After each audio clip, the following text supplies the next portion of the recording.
உச்சம் தலை முதல் உள்ளங்கால் மட்டும் நல்ல சுகத்தை கத்து தரும்படி ஜெபிப்போம். அப்படியே கைகளை உயர்த்தி எங்கெல்லாம் பலவீனம் இருக்கோ அதை சொல்லுங்க. என் உடவுல இருக்கிற எல்லா பலவீனங்களை ஏசப்பா மாற்றுங்க. அவைகளை அப்படியே உடலை விட்டு எடுங்க. எல்லா பலவீனங்களை நீக்குங்க.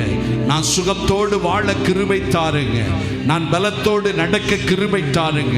எனக்கு வேண்டிய ஒத்தாசையை அருளுங்க. எனக்கு வேண்டிய மனமகிழ்ச்சி வரட்டும். இயேசுவின் நாமத்தில் ஒவ்வொரு மகனுக்கும் மகளுக்கும் அற்புத சுகம் இறங்கி வருவதாக. இவர்களில் ஒருவர் பலவீன படுக்கையில் விழாதபடி காப்பீராக. தெய்வத்தின் வல்லமை இவர்களில் இறங்கட்டும். உச்சம் தலை முதல் உள்ளம் கால் மட்டும் சர்வ அங்கங்களிலும் அற்புதம் நடப்பதாக. எல்லா வியாதி படுக்கை மறைவதாக.